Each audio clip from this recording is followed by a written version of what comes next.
Posibleng talakayin naman ng Pilipinas, Amerika at Japan ang usapin sa West Philippine Sea sa gaganaping Trilateral Summit sa US sa susunod na linggo upang mapanatili ang kapayapaan at seguridad sa rehiyon. Yan ang ulat ni Alan Francisco.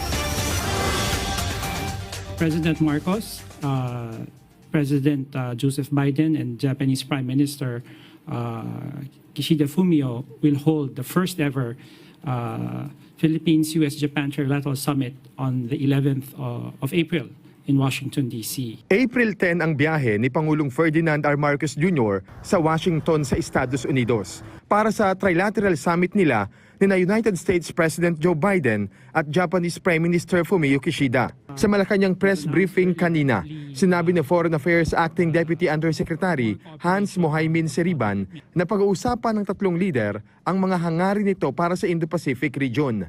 Kasama rito ang mga oportunidad na magpapaigting sa relasyon ng tatlong bansa, partikular sa pagpapaunlad ng ekonomiya at teknolohiya. Kabilang din sa pag-uusapan ang pagtutulungan para sa climate change and clean energy, supply chains, at ang pagtataguyod sa kapayapaan at seguridad sa rehiyon. This Trilateral Summit is significant to help further promote dialogue and peace in the region.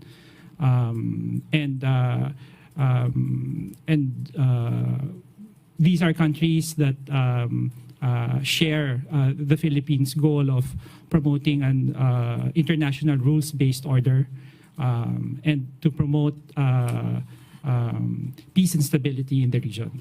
Mag-i-issue rin sa summit ng joint vision statement na magiging gabay sa kanilang partnership. Sa tanong ng media, kung magkakaroon din ba ng stronger statement mula sa tatlong bansa kasunod ng tensyon sa West Philippine Sea, sagot ng DFA official, yes, I think we can expect a discussion on the recent incidents. Of course, the joint vision statement is still under discussion. But we can expect an alignment of views among the three countries on the recent incidents in the West Philippine Sea. Of course, we will continue to call on peace and stability, and that the recent incidents be solved in a peaceful and diplomatic manner. But of course, we will note the recent incidents, and our three leaders are expected to include this in their discussions and in the vision statement. nilinaw ni Seriban na ang trilateral cooperation ay hindi naman nakadirekta partikular sa alinmang bansa. I think for us, the important thing is that, we are open to our lines of communication, our lines of dialogue and consultations have always been open. So this applies to all the countries in the region. So in fact, we have continuing dialogues with our neighbors, and this Trilateral Summit is one of those dialogues and consultations that we have. So our lines of communication are always open, and we keep on engaging, and we will keep on engaging all the relevant stakeholders in the region. Isusulong din aniya sa summit ang mapayapang paraan ng pagresolba sa territorial disputes. I think it says that we stand for the preservation of the international rules-based order, and that for us, the Philippines, our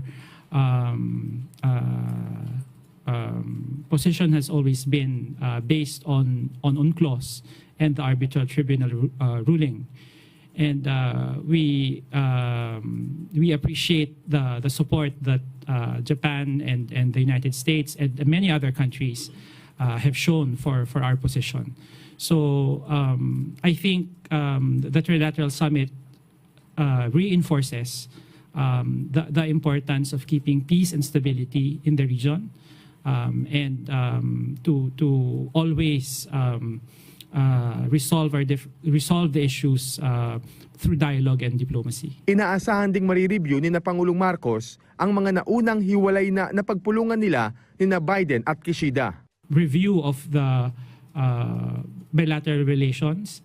Of course, a number of the activities that we are looking at for the trilateral cooperation have their beginnings in bilateral cooperation. So parang we are looking at avenues where we can expand existing bilateral cooperation to find synergies in a trilateral context. Inaasahang magbabalik bansa si President Marcos sa April 14. Alan Francisco para sa Pambansang TV sa Bagong Pilipinas.